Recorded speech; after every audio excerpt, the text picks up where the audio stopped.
ላንቺ ቦክስ። ሰፈሬ ችስታ ነው ከሚሉት ቦታ አንዷ አክስቷ ጋር ሄደች በእረፍቷ። የአንደኛ ሴሚስተር ማለቂያ ፈተና ተሰጥቶ በመሃል ያን ጊዜ መጣና ሄደች ወደ ዲቶች ከአክስቷ ሰፈር።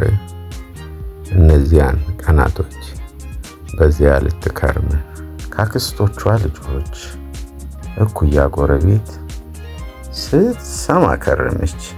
የምግቡን አይነት ትምህርት ቤት ስንሄድ ከሰኞ እስከ አርብ የሚቋጠረው አይነት ዮገርት ሆነ አይብ፣ በዚህ ችፕስ፣ በዚያ ጥብስ፣ በዚህኛው ላዛኛ፣ በዚያኛው ቦክሰኛ፣ በላንች ቦክስ ውስጥ ክትፎና ጨጨብሳ የማንበላው ይበልጣል ከያዝነው ምሳ እያሉ ሲያወሩ የሀብታም ልጆች የሰማችውን ልጅ እናቷን አለች፣ እማዬ እንደነሱ ለኔም ካልቋጠርሽ በገመድ ሲል ብዬ እንዳልሞትብሽ፣ ስለዚህ በዚህ ችፕስ፣ በዚህ ጥብስ፣ በዚያ ላዛኛ፣ ከወዲህ ቦክሰኛ በላንች ቦክስ አርገሽ በአዲሱ ምሳቃ ማየትን እሻለሁ ሆኜኔ ሞልቃቃ። ጎንበስ ቀና ብላ የሰውን ፊት አይታ ላስተማረች እናት ነው ራስ ምታቷ።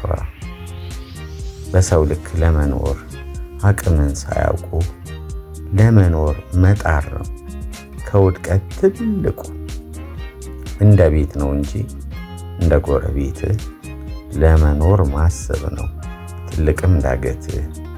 እናቷንም ስትል በዚህ ችፕስና ጥብስ ስትመኝ ያለ ቅጥ በራትና በቁርስ ስትል የሰማችው ላዛኛ፣ ቦክሰኛ፣ ሞልቃቂትም ሰፈር የለም ፈራጅ ዳኛ። ይቋጠርም ስትል ላንች ቦክስ ተገዝቶ አስገቡላት ማዘር። ፊቷንም ነርተው ላንች ቦክስ ሳይሆን ለልጅት የሚገባት ላንች ቦክስ ውጪ ነው ብለው አቀመሷት። ገጣሚ ሆን ይሰማል።